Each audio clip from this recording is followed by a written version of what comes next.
அரசியல் மேதாவிகள் வாங்குற காசுக்கு வாயை வித்துட்டு பிழைக்கிற ஒரு சில பிறவிகள் என்ன சொல்கிறாங்க, அதிமுக பாரதிய ஜனதா கட்சி கூட்டணியே ஒற்றுமையாக இருக்காது, அவங்களே அதிமுக பாரதிய ஜனதா கட்சியை கைவிட்டுருவாங்க, விஜய் கூட போய் சேர போகிறாங்க. ஆட்சியில் இந்த பொம்மை முதலமைச்சருக்கு ஏற்பட்டிருக்கின்ற இந்த எதிர்ப்புணர்ச்சியை திசை திருப்புவதற்காக இன்றைக்கு நாள்தோறும் ஊடகங்களில் விவாதங்கள் என்ற பெயரில் எதையோ பேசிக்கிட்டு சம்மந்தமே இல்லாமல் அதிமுகவுக்கு சம்மந்தமே இல்லாமல் அதிமுகவிலிருந்து தூக்கி வீசப்பட்ட குப்பை கழிவுகள் மடங்களை எல்லாம் தூக்கி மடியில் வச்சுக்கிட்டு இன்றைக்கி விவாத என்ற பெயரில் அதிமுகன்னு சொல்லி அதிமுகவுக்கு சம்மந்தமே இல்லாதவங்களெல்லாம் வச்சுட்டு விவாதம் நடத்திட்டு இருக்காங்க. திமுக வாங்குற ஓட்டில் 4 பங்கு ஓட்டு விடுதலை சிறுத்தைகள் ஓட்டுன்னு சொல்கிறாரு. சரி, அவங்க தொண்டர்கள் என்ன கேட்குறாங்க, அடுத்த கட்ட நிர்வாகிகள் சொல்கிறாங்க, இன்றைக்கி திருமாவளவனும் ரவிக்குமாரும் பார்லிமெண்ட் உறுப்பினராக இருந்தால் கட்சி வளர்ச்சி பெற்றுன்னு அர்த்தமா? நீங்கள் வேறு பட்டியலினத்தை சார்ந்த வேறு யாரை நீங்கள் முன்னிலைப்படுத்தியிருக்கீங்க? நீங்கள் ஏதாவது ஒரு பொது தொகுதியில் பட்டியலினத்தை சார்ந்தவர்களை விடுதலை சிறுத்தைகள் நிறுத்த முடியுதா? அங்கே கூட விடுதலை சிறுத்தைகளை கொடுத்த இடத்துல கூட ஒரு பொது தொகுதியை கொடுத்தாங்கன்னா அந்த பொது தொகுதியில் பொது வேட்பாளரை தான் நிறுத்துறீங்க. ஆனால் ஆளுநர் சார்வாசுக்கு ஏன் மதிப்பு கொடுக்குறீங்கன்னா அந்த பொது தொகுதியில் திமுகவினுடைய கைக்குடியை நிறுத்தணும். திமுகவுக்காக அந்த இடத்த திமுக விடுதலை சிறுத்தைகள்ன்ற பெயரில் திமுக ஆட்களை நிறுத்துறது. செல்வ பெருந்தகை ஒரு யோக்கியமான தலைவர்னா பிரவீன் சக்கரவர்த்தி உட்காந்துக்கிட்டு அரசியல் நடத்துகிறாரு. இவர் தலைவர்னு தன்னைத்தானே சொல்லிக்கிறாரே தவிர இவருக்கு என்ன உரிமை மதிப்பு தராங்க?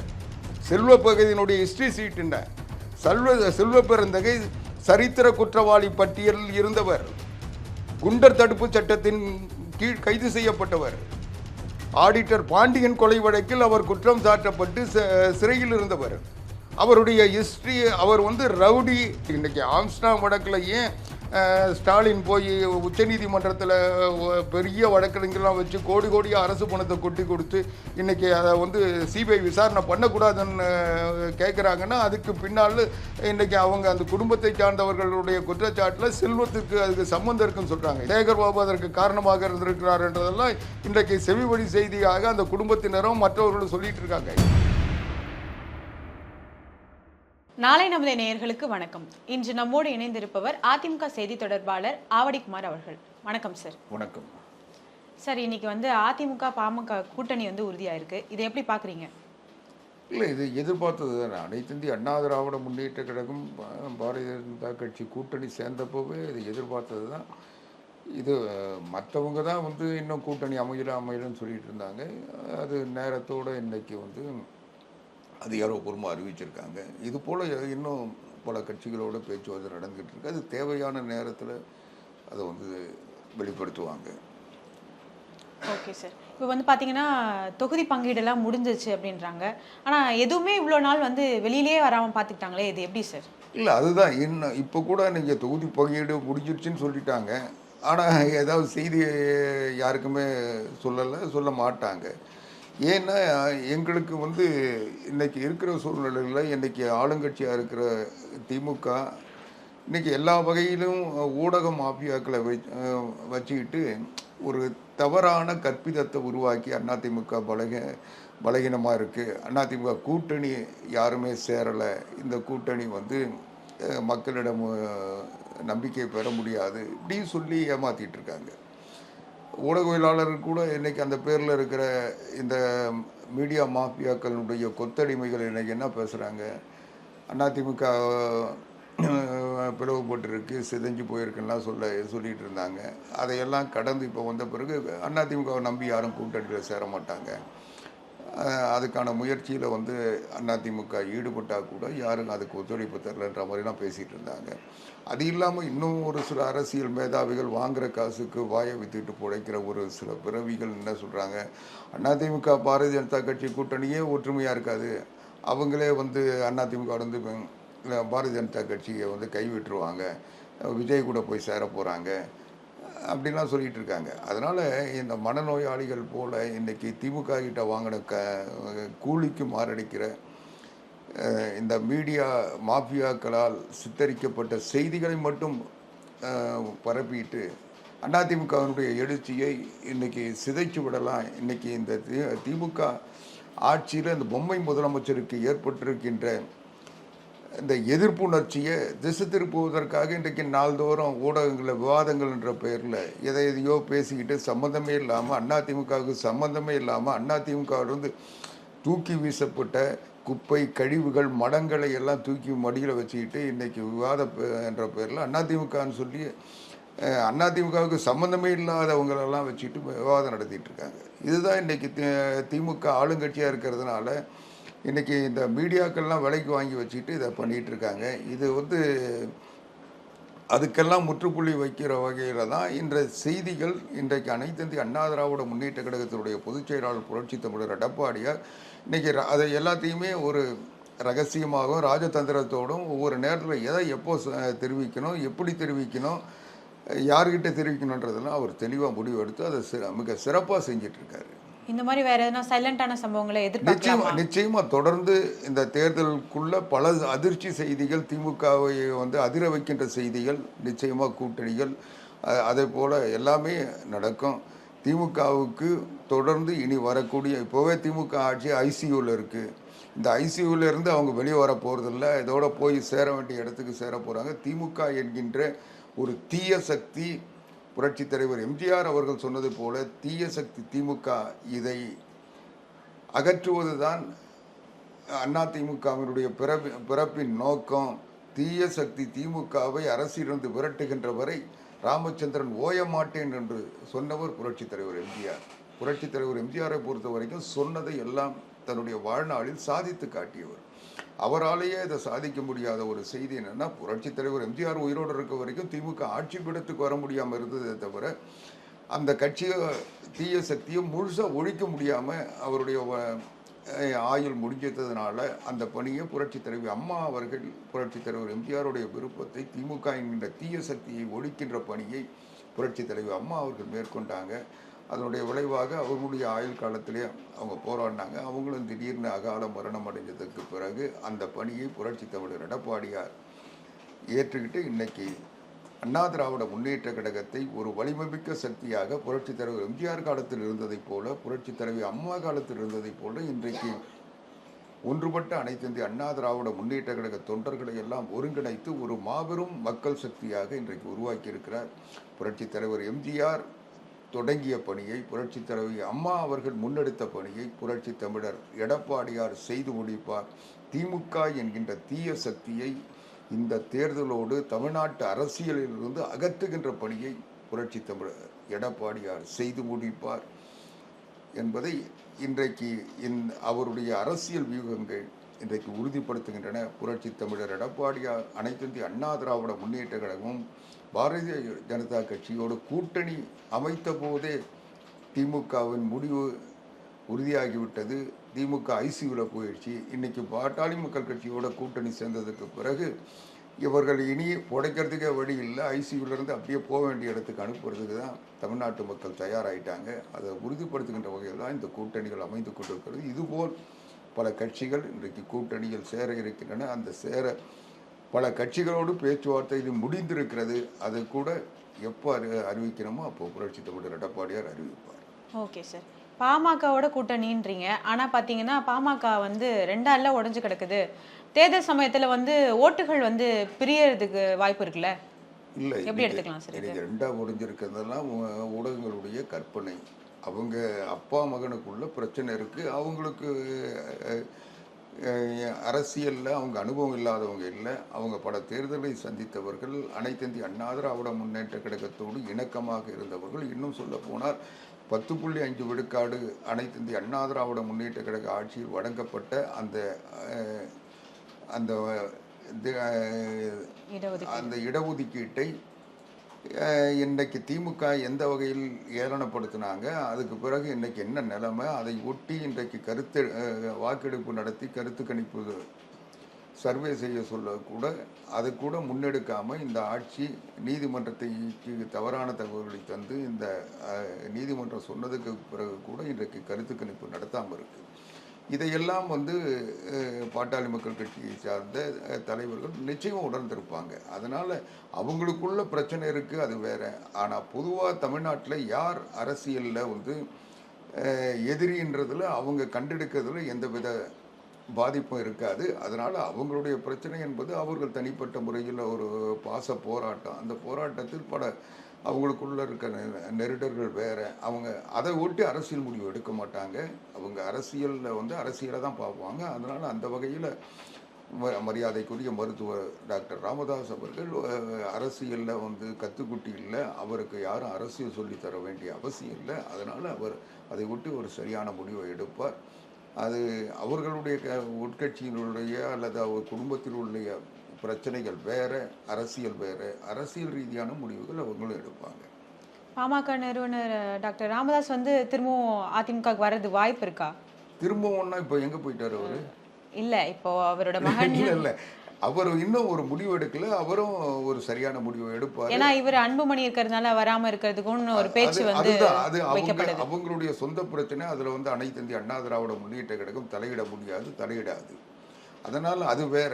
ஆனால் அரசியல் ரீதியாக தமிழ்நாட்டில் வந்து யார் ஆட்சி நடத்தணுன்றதுல டாக்டர் ராமதாஸ் அவர்களுக்கு யாரும் பாடம் எடுக்க வேண்டிய அவசியம் இல்லை. அதனால் திமுக என்கின்ற தீய சக்தி, அதுவும் இன்றைக்கு பாட்டாளி மக்கள் கட்சியினுடைய அடிப்படை கோரிக்கையான கொள்கையான இடஒதுக்கீட்டுக்கு எதிரான ஒரு நிலையை அவர்கள் இந்த 4.5 வருஷமாக பலமுறை டாக்டர் ராமதாஸ் அவர்கள் அதை வலியுறுத்தியும் அதை செய்யலை. அது மட்டும் இல்லை, குறைஞ்சபட்சம் இந்த வாக்கெடுப்பு நடத்த சொன்னாங்க. அந்த சர்வே கூட நடத்தாமல் மனம் இல்லாமல் இன்றைக்கு ஜாதிய கணக்கெடுப்பு நடத்துறதுக்கு கூட முன்வராமல் இன்றைக்கு 4 ஆண்டுகளாக இன்றைக்கி காலந்தாழ்த்தியிருக்காங்க. அது மட்டும் இல்லாமல் புரட்சி தமிழர் எடப்பாடியார் தன்னுடைய ஆட்சி காலத்தில் வந்து இந்த வாக்கெடுப்பு நடத்துறதுக்கு, சர்வே நடத்துறதுக்கு அதற்குரிய நடவடிக்கைகள் எடுத்து அரசாணை வெளியிடப்பட்டது. அதை கூட இன்றைக்கு இந்த ஸ்டாலின் தலைமையிலான அரசு செயல்படுத்தவில்லை. அதனால் இது வந்து பாட்டாளி மக்கள் கட்சியை சார்ந்த தொண்டர்கள், பொதுமக்கள், இன்னும் சொல்ல போனால் வன்னிய சமுதாயத்தை சார்ந்தவர்கள் உணர்ந்திருக்கிறாங்க. இதுபோல் இன்றைக்கு பிற்பட்ட வகுப்பினருக்கான இடஒதுக்கீட்டை அந்த உள்ஒதுக்கீடு செய்ய வேண்டும் என்றால் இந்த கருத்து கணிப்பு, வாக்கெடுப்பு தான் சரியான தீர்வாக இருக்கும் என்று நீதிமன்றமும் சொல்லியிருக்கு. அதை வந்து அண்ணா திராவிட முன்னேற்ற கழகம் வரவேற்றிருக்கு. அதனால் இந்த கருத்து கணிப்பெல்லாம் நடக்கணும்னா ஒரு சமூக நீதி என்றது உண்மையான வாக்கெடுப்பின் அடிப்படையில், தகுதி அடிப்படையில் உருவாக்க வேண்டும் என்பதில் அனைத்து இந்திய அண்ணா திராவிட முன்னேற்றம் எப்பொழுதுமே ஒரு சமூக நீதியோடு செயல்பட்டுருக்கு. அதனால தான் இன்றைக்கு இந்தியாவில் எந்த மாநிலத்திலும் இல்லாத வகையில் 69% இடஒதுக்கீடு புரட்சித் தலைவி அம்மா அவர்களால் உருவாக்கப்பட்டு அது மத்திய அரசினுடைய 9வது அட்டவணையில் இணைக்கப்பட்டு இன்றைக்கு ஒரு சட்ட பாதுகாப்பை பெற்றிருக்கிறது. இன்றைக்கு 1000 பிரச்சனைகள், பின்னடைவுகள் இருந்தாலும், நீதிமன்றத்தில் வழக்குகள் இருந்தாலும், இன்றைக்கு இந்தியாவிலேயே 50 விழுக்காட்டுக்கு மேல் 69 விழுக்காடுகளை செயல்படுத்துகின்ற ஒரே மாநிலம் தமிழ்நாடு தான். அதுக்கு காரணம் புரட்சி தலைவி அம்மா அவர்கள் எடுத்த அந்த முன்முயற்சி. அதனால தான் அன்றைக்கு தந்தை பெரியாருடைய எண்ணத்தை அவர் நிறைவேற்றினார் என்று திராவிட கழகத்தினுடைய தலைவர் வீரமணி அவர்கள் சமூக நீதி காத்த வீராங்கனை என்ற பட்டத்தை புரட்சி தலைவி அம்மா அவர்களுக்கு வழங்கினார்கள். எனவே நம்முடைய அரசியல் எதிரிகளாலேயே பாராட்டப்பட்டவர் புரட்சி தலைவி அம்மா அவர்கள்.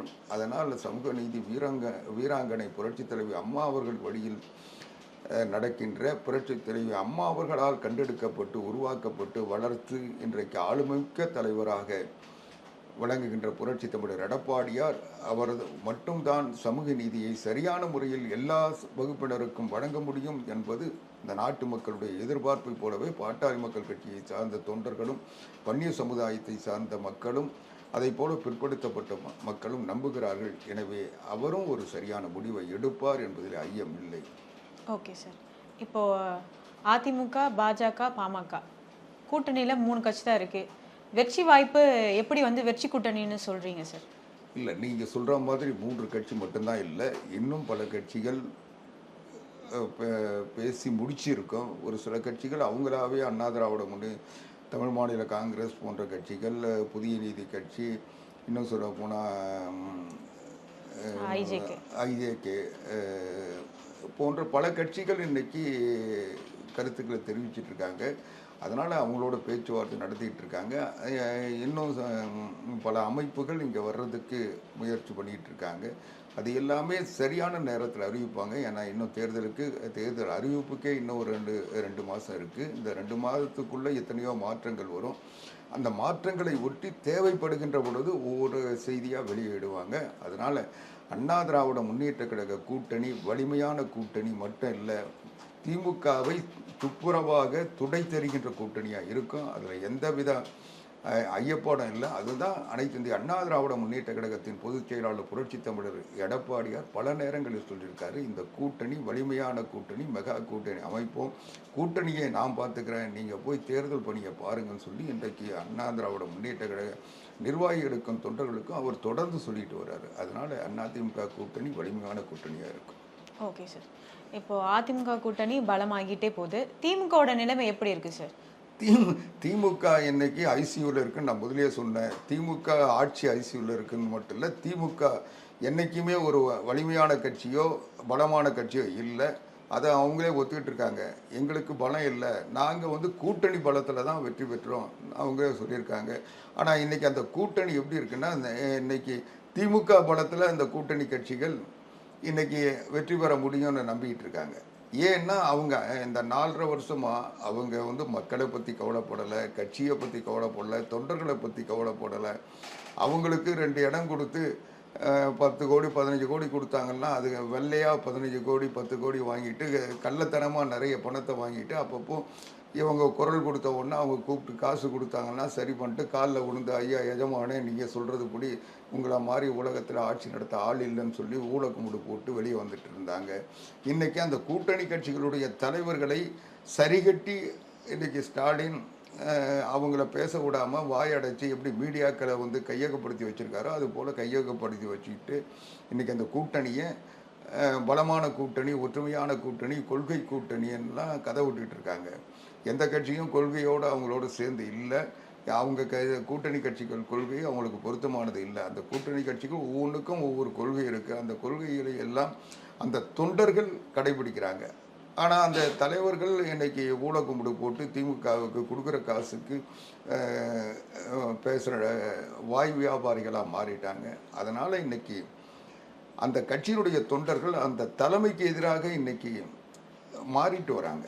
இன்றைக்கி 4.5 வருஷம் எந்த போராட்டத்தையும் முன்வைக்காத, எந்த மக்களுடைய பிரச்சனைகளையும், இன்னும் சொல்ல போனால் கம்யூனிஸ்ட் கட்சிகளின் அடித்தளமாக இருந்த தொழிலாளர் பிரச்சனையை கூட குரல் கொடுக்காமல் இந்த மின் கட்டண உயர்வு வந்த போதும் சரி, சொத்து வரி உயர்வு வந்த போதும் சரி, எதை பற்றியுமே கவலைப்படாத இன்றைக்கு பஸ் தொழிலாளர்களுக்கு அவங்களுக்கு அகவுலைப்படி உயர்த்தலானாலும் அங்கே போக்குவரத்து தொழிலாளர் ஓய்வு பெற்ற போது அவங்களுக்கு அந்த பணிக்குடை பணம் கிடைக்காத நேரத்தில் அவங்க போராடுகின்ற பொழுது கூட வேடிக்கை பார்த்த கம்யூனிஸ்ட் கட்சிகள், கம்யூனிஸ்ட் தொழிற்சங்கங்கள் இன்றைக்கி எந்த முகத்தை வச்சுக்கிட்டு அந்த தொண்டர்களை தன்மையப்படுத்த முடியும், அந்த தொண்டர்களை நம்ப வைக்க முடியும் தெரியாமல் திகைத்து போயிருக்காங்க. இதனால் இன்றைக்கி திமுகவை நம்பி இன்றைக்கி அதனுடைய கூட்டணி கட்சிகள் இன்றைக்கு அந்த கட்சியினராலே புறக்கணிக்கப்பட்ட நிலையில் இருக்குது. அது மட்டும் இல்லை, இன்றைக்கி விடுதலை சிறுத்தைகள் பார்த்திங்கன்னா அது அடித்தட்டு மக்களுக்காக, ஒடுக்கப்பட்ட மக்களுக்காக, தாழ்த்தப்பட்ட மக்களுக்காக பணியாற்றுகின்ற கொள்கையை வச்சுக்கிட்டு அவங்களுடைய முன்னேற்றத்தை அடிப்படையாக வச்சு திருமாவளவன் விடுதலை சிறுத்தைகள் நடந்ததாக சொல்லிகிட்டு இருந்தார். ஆனால் இன்றைக்கி என்ன நடந்தது? வேங்கி வயலில் அவங்க அடித்தட்டு மக்கள் வாழ்கிற அந்த பகுதியில் அந்த தண்ணீர் தொட்டியில் மலத்தை கலந்தாங்க. அதையே அந்த வழக்கை 2 ஆண்டுகளாக எதையுமே இந்த அரசு கண்டுக்கலை. அந்த வழக்கு பதிவு செஞ்சதாங்களே ஒழிய அதுக்குரிய மேல் நடவடிக்கை எடுக்கலை. அது மட்டும் இல்லை, ஒரு முதலமைச்சர் ஆறுதல் சொல்கிறதுக்கு கூட அந்த பகுதிக்கு போகலை. 2 வருஷமாக அது இருந்தது. அப்புறம் 2 வருஷம் கழித்து அந்த வழக்கு என்ன வழக்கு பதிவு பண்ணாங்க? இந்த வன்கொடுமை தீண்டாமை வன்கொடுமை சட்டப்படி அந்த வழக்கு பதிவு செய்யப்பட்டது.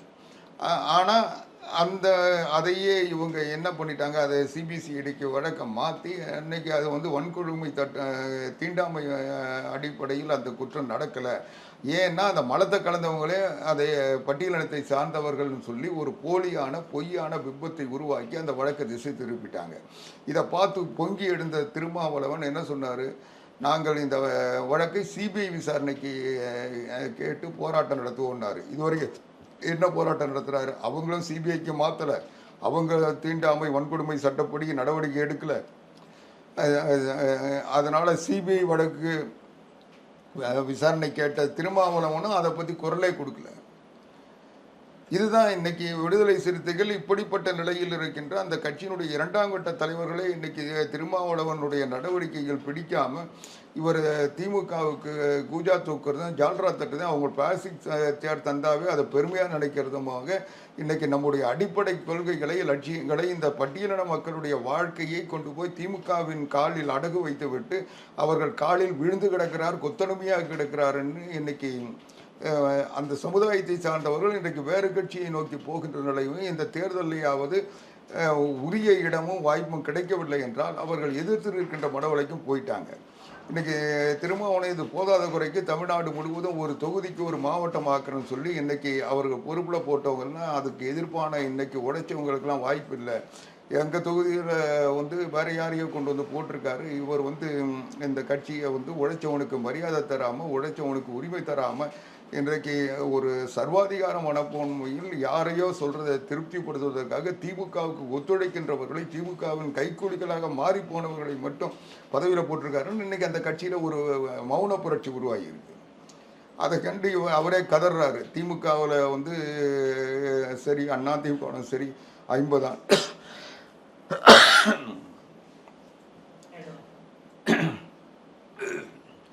அதிமுகவிலும் திமுகவிலும் 50 ஆண்டுகள் 40 ஆண்டுகள் இருந்தவங்க அவங்க மாவட்ட செயலாளராக தொடர்ந்து இருக்கிறாங்க. அந்த கட்சியில் யாரும் அதை கேள்வி கேட்கல. ஆனால் நீங்கள் வந்து நான் செஞ்சால் குறை அதை வந்து கேள்வி கேட்குறீங்க. இதெல்லாம் ஒரு ஆரோக்கியமான கட்சிக்கு அரசியலுக்கு உகந்தது இல்லை.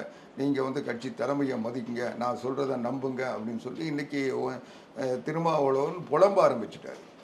இன்றைக்கி அந்த கட்சியினுடைய ஒற்றுமையே கேள்விக்குறியாயிடுச்சு. இன்றைக்கி அவர் திமுகவினுடைய கூட்டணியில் தொடரணும்னா இன்றைக்கி அவர் என்ன சொல்கிறாரு, திமுக வாங்குகிற ஓட்டில் 4ல் 1 பங்கு ஓட்டு விடுதலை சிறுத்தைகள் ஓட்டுன்னு சொல்கிறாரு. சரி, அவங்க தொண்டர்கள் என்ன கேட்குறாங்க, அடுத்த கட்ட நிர்வாகிகள் சொல்கிறாங்க இன்றைக்கி திருமாவளவனும் ரவிக்குமாரும் பார்லிமெண்ட் உறுப்பினராக இருந்தால் கட்சி வந்து வளர்ச்சி பெற்றுன்னு அர்த்தமா?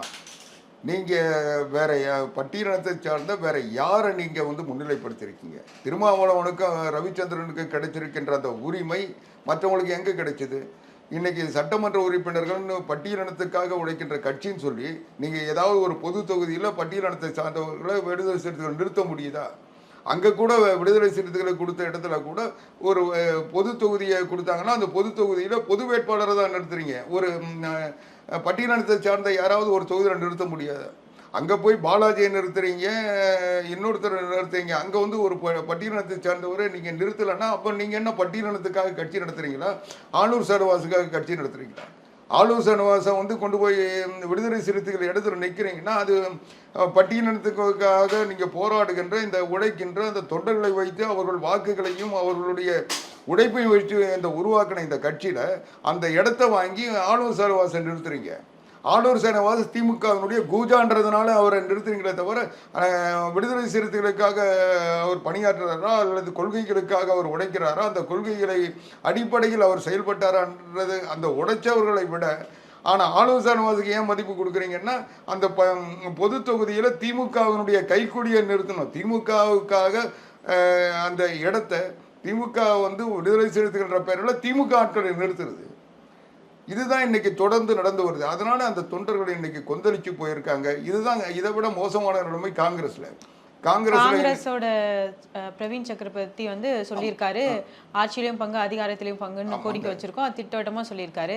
இந்த மாதிரி வந்து அதுதான் அந்த பிரவீன் சக்கரவர்த்தி இதை சொல்லியிருக்காரு மட்டும் இல்ல, மாணிக்கம் தாகூரும் அதை சொல்றாரு. அது மட்டும் இல்லை, நேற்றைக்கு அந்த பிற்படுத்தப்பட்ட ஒரு அணியினுடைய கூட்டம் நடக்குது. அந்த கூட்டத்தில் அகில இந்திய தலைவர்கள் வராங்க. அந்த வந்துட்டு அந்த கூட்டம் முடிஞ்ச உடனே பிரவீன் சக்கரவர்த்தி ஹோட்டலில் இருக்காரு, அவர்கிட்ட போய் இதுதான் நடந்ததுன்னு சொல்லி அவருடைய வழிகாட்டுதல் பெறாங்க. அதை வந்து அவருடைய ட்விட்டர் பக்கத்தில் அவர் வெளியிடுறாரு. ஆனால் செல்வ பெருந்தகை என்ன சொல்கிறாரு, பிரவீன் சக்கரவர்த்தி யார், அவரை வந்து நாங்கள் அவர் மேலே புகார் பண்ணுறோம். இருந்தாலும் செல்வ பெருந்தகை ஒரு யோக்கியமான தலைவர்னா பிரவீன் சக்கரவர்த்தி உட்காந்துக்கிட்டு அரசியல் நடத்துகிறாரு. இவர் தலைவர்னு தன்னைத்தானே சொல்லிக்கிறாரே தவிர இவருக்கு என்ன உரிமை மதிப்பு தராங்க? இவர் போய் திமுகவுக்கு கூஜான்றது உலக பிரசித்தி பெற்றோம். இவர் வந்து அண்ணா திராவிட முன்னேற்ற கழக கூட்டணியில் விடுதலை சிறுத்தைகளுக்கு 9 இடம் கொடுத்தாங்க புரட்சி தலைவி அம்மா. அந்த இடத்துல 2 இடத்துல வந்து விடுதலை சிறுத்தைகள் ஜெயிச்சாங்க. அதில் ஒருத்தர் ரவிக்குமார், இன்னொருத்தர் செல்வம் இந்த 2 பேரும் ஜெயிச்சதுக்கு பிறகு ஆட்சியில் வந்து இருந்த திமுகவுக்கு கைக்கூலியாக மாறினதுனால தான் விடுதலை சிறுத்தைகள் வந்து அதிமுக கூட்டணியை முறிச்சுக்கிட்டு திமுகவுக்கு போச்சு. அன்னைக்கு இல்லைன்னா 2 சட்டமன்ற உறுப்பினரும் திமுகவுக்கு உடந்தையாக போயிட்டாங்க, திமுகவினுடைய கைக்கூலியாக மாறிட்டாங்க. இந்த கட்சி உடையாமல் காக்கணும்னா திமுகவை அதிமுக வந்து வெளியேற நிலைமை திருமாவளவன் எடுத்தார். செல்வம் வந்து எப்பவுமே அவர் திமுகவினுடைய கைக்கூலியாக தான் இருக்கிறாரு, இருப்பார், இனியும் இருப்பார். இன்னைக்கு காங்கிரஸை திறந்தாலும் திறப்பாரே தவிர அவர் திமுகவை திறக்க மாட்டார். இன்னும் சொல்ல போனால் அவர் சொல்கிறாரு, இன்னைக்கு திமுக மேலே ஸ்டாலின் மேலே அவருக்கு ஒரு வருத்தமா இந்த ஆட்சி மேலே. என்னன்னா எடப்பாடி பழனிசாமி மேலே நடவடிக்கை எடுக்காமல் விட்டாங்களா. நான் சொல்கிறேன், இன்றைக்கு அனைத்து இந்திய அண்ணா திராவிட முன்னேற்ற கழகத்தினுடைய பொதுச் செயலாளர் புரட்சித் தமிழர் எடப்பாடியார் மீது அவங்க என்ன புகார் சொன்னாலும் அந்த புகாரை சட்டப்படி சந்தித்து அதிலிருந்து விடுதலை பெற்றார். அதையே வந்து இந்த இன்னைக்கு கொச்சப்படுத்துகிறாரு. என்ன சொல்கிறாரு, அவர் நீதிமன்றத்தில் போய் அந்த வழக்கு தடை உத்தரவு கேட்டாருன்றாரு. நீதிமன்றத்தில் தடை உத்தரவு கேட்டதனுடைய நோக்கம் நீங்கள் வந்து அதை விசாரணை பண்ணுங்க, நீங்கள் எந்த சிபிசிஐடி சொன்னீங்களோ அதையே விசாரணை பண்ணுங்கன்னு தான் சொன்னோம். அதை சொல்லி அதுக்கப்புறம் அவர் வந்து வாபஸ் வாங்கிட்டு ஆளுந்தூர் பாரதி ஓடினதுக்கு பிறகு இவர் நீதிமன்றத்தில் இந்த வழக்கு நடத்துங்கன்னு கேட்டார். ஆக நாங்கள் சட்டப்படி சந்திக்கிறோம். நான் கேட்குறேன், நீதிமன்றத்தில் தன்னுடைய உரிமையை நிலைநாட்டுவது அண்ணன் எடப்பாடியாருடைய எடுத்த முயற்சியை கொச்சைப்படுத்துகின்ற, திசை திருப்புகின்ற, இழிவாக பேசுகின்ற செல்வம் என்கின்ற செல்வ பெருந்தகையினுடைய லட்சணம் என்ன? செல்வ பகுதியினுடைய ஹிஸ்டரி சீட் என்ன? செல்வ பெருந்தகை சரித்திர குற்றவாளி பட்டியலில் இருந்தவர், குண்டர் தடுப்பு சட்டத்தின் கீழ் கைது செய்யப்பட்டவர், ஆடிட்டர் பாண்டியன் கொலை வழக்கில் அவர் குற்றம் சாட்டப்பட்டு சிறையில் இருந்தவர். அவருடைய ஹிஸ்டரி, அவர் வந்து ரவுடி. செல்வம் என்பது அவருடைய வரலாறு. அந்த ரவுடி செல்வம் நீதிமன்றத்தில் அவர் மீது இருந்த வழக்குகளை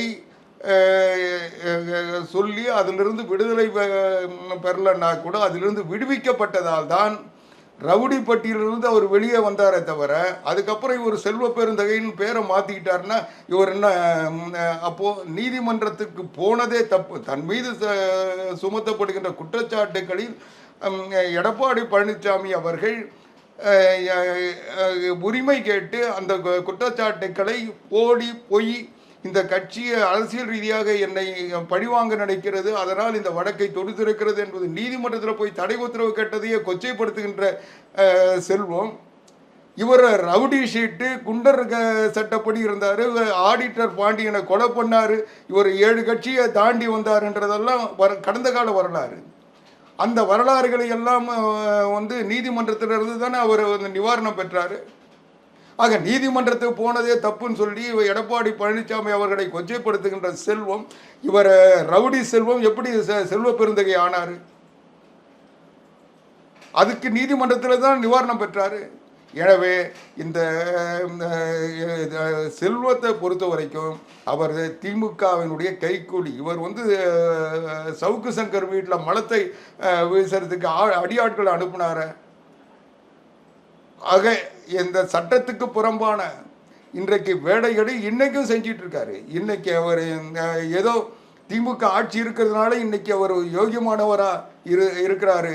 இந்த திமுக ஆட்சி போச்சுன்னா அவர் மறுபடியும் அந்த சரித்திர பட்டியலில் போய் சேர்ற இடம் வெகு தொலைவில் இல்லை. அவருடைய இந்த ஒவ்வொரு தில்லுமுள்ளுகளையும் ஒவ்வொரு அராஜகங்களையும் அவருடைய ரவுடிசத்தையும் அனைத்து இந்திய அண்ணா திராவிட முன்னேற்ற கழக தொண்டர்கள் மிக தெளிவாக அறிவார்கள். அதை காலம் அவர்களுக்கு உரிய தண்டனையை பெற்றுத் தருவதற்கு திமுக மட்டும் இல்லை, இன்னைக்கு திமுக மேலே அனைத்து இந்திய அண்ணா திராவிட முன்னேற்ற கழகத்தினுடைய பொதுச் செயலாளர் புரட்சித் தமிழர் எடப்பாடியார் கவர்னர்கிட்ட விசாரணை கமிஷன் கேட்டு இன்னைக்கு இந்த 4000 கோடி ஊழலை வந்து இன்னைக்கு வெளிப்படுத்தியிருக்காரு. இந்த விசாரணை நடக்க தான் போது அதனுடைய விளைவாக அவர்கள் தண்டனைக்கு உட்படுத்த போகிறார்கள். அது ஒரு பக்கம் இருந்தாலும் இந்த செல்வம் போன்ற ஆட்கள் இன்றைக்கு காங்கிரஸ் கட்சியினுடைய கவசமாக வைத்துக்கொண்டு திமுகவோடு சேர்ந்து செய்கின்ற அராஜகங்கள், கொள்ளைகள். இன்றைக்கி ஆம்ஸ்டாம் வழக்கில் ஏன் ஸ்டாலின் போய் உச்சநீதிமன்றத்தில் பெரிய வழக்கறிஞர்லாம் வச்சு கோடி கோடியாக அரசு பணத்தை கொட்டி கொடுத்து இன்னைக்கு அதை வந்து சிபிஐ விசாரணை பண்ணக்கூடாதுன்னு கேட்குறாங்கன்னா அதுக்கு பின்னால் இன்னைக்கு அவங்க அந்த குடும்பத்தை சார்ந்தவர்களுடைய குற்றச்சாட்டில் செல்வத்துக்கு அதுக்கு சம்மந்தம் இருக்குன்னு சொல்கிறாங்க. இந்த செல்வ பெருந்தகை அதனுடைய பின்னணியில் இருந்திருக்கிறார், அதற்கு அவர் காரணமாக இருந்திருக்கிறார், சேகர்பாபு அதற்கு காரணமாக இருந்திருக்கிறார் என்றதெல்லாம் இன்றைக்கு செவிவழி செய்தியாக அந்த குடும்பத்தினரும் மற்றவர்களும் சொல்லிட்டு இருக்காங்க. இன்னைக்கு இந்த தாதா அரசியல் சென்னையில் நடந்தது யாருன்னா, ஒன்று சேகர்பாபு, இன்னொன்று செல்வ பெருந்தகை. ரெண்டு பேருமே இன்னைக்கு ஒரு அரசியல்வாதி என்ற போர்வையில் இருக்கின்ற ரவுடிகளை போல இன்னைக்கு பேசிட்டு இருக்காங்க. இந்த அவருடைய கொச்சையான அந்த ரவுடிகளை போல இன்றைக்கு தூக்கிடுவேன், நான் உன்னை போட்டுருவேன், இதையெல்லாம் வந்து இந்த ரவுடிகள் பேச்சு, இந்த பேச்சை பேசுறதுனால அமைச்சராக இருந்தாலும் சேகர்பாபு தன்னுடைய படைய எண்ணத்திலிருந்து மாறலை. இன்னைக்கு அப்படிப்பட்டவர்கள் இன்றைக்கு செல்வமும் சேகர்பாபும் சென்னையை தங்களுடைய தாதாக்களாக இன்றைக்கு தங்களை காட்டிக்கொள்ள முயற்சிக்கிறார்கள், காட்டிக்கொண்டிருக்கிறார்கள். அதனுடைய விளைவுகளை அவர்கள் சந்திப்பார்கள். ஓகே சார், இப்போ தமிழ்நாடு காங்கிரஸ் ரெண்டா பிரியறதுக்கு எதுவும் வாய்ப்பு இருக்கா? தமிழ்நாடு காங்கிரஸ் ரெண்டா பிரிகிற அளவுக்கு பலமாக இருக்கான்றதை முதல்ல கேளுங்க. அதனால ஒரு பலம் இழந்தவர்கள் தடி ஊன்றி கொண்டு இருக்கின்ற காங்கிரஸ் கட்சி அது ரெண்டா போகுமா, மூணா போகுமா, அஞ்சா போகுமான்றதெல்லாம் காலம் பதில் சொல்லணும். நீங்கள் எத்தனையா போனாலும் காங்கிரஸ் கட்சி என்ற லேபிள் தான் அவங்கள காப்பாற்றிட்டு இருக்க தவிர திமுகவை அந்த லேபிள் இல்லாமல் செல்வம் போல 7 கட்சி எஜமானர்களை கொண்டு வந்து சேர்க்கறதுனால அதில் இருக்கிறதுனால எந்த பிரச்சனையும் இல்லை. காங்கிரஸ் கட்சி அகில இந்திய தலைமைக்கு முடிவுக்கு எதிராக அது சிதம்பரம் கட்சியை பிரித்தாலும் சரி, செல்வம் பெருந்தகை கட்சியை பிரித்தாலும் சரி, அது போனி ஆகாது. திமுகவினுடைய ஏற்கனவே காங்கிரஸ் கட்சி திமுகவினுடைய சார்பு அணியாக மாறிட்டுதுன்றது எண்ணம் தொண்டர்கள் மத்தியிலையும் மக்கள் மத்தியிலும் இருக்குது. அதனால் இனிமேல் பட்டு புதுசாக வந்து காங்கிரஸ் கட்சியை வந்து யாரும் காப்பாற்ற முடியாது. அவர்கள் வந்து தன்னை நிரூபிக்கணும் என்றால், அவர்களுடைய தனித்துவத்தை காட்ட வேண்டும் என்றால் அதுக்கான முயற்சியில் அவர்கள் ஈடுபடணும். அது நடக்காதுன்ற நிலையில் அவர்கள் எத்தனையா பிரிஞ்சாலும் ஏற்கனவே தமிழ் மாநில காங்கிரஸ் உண்மையான காங்கிரஸாக தான் ஜி.கே. வாசன் அவர்கள் தலைமையில் இயங்கிட்டு இருக்கு. அதனால் அங்கே இருக்கிறவங்கெல்லாம் வந்து திமுகவினுடைய கைக்கூலிகளிலிருந்து வெளிப்படணும்னா அது சரியான இடம் தமிழ் மாநில காங்கிரஸ் என்பதை உணர்ந்ததால் தான் தமிழ்நாட்டு அரசியலில் ஒரு மூத்த தலைவராக, சிறந்த பேச்சாளராக, சிறந்த நிர்வாகியாக இருக்கின்ற தமிழறிவு மணியன் இன்னைக்கு தமாகவில் சேர்ந்திருக்காரு. அதனால் உண்மையானவர்கள்லாம் வந்து உரிய இடத்தை நோக்கி வந்துடுவாங்க.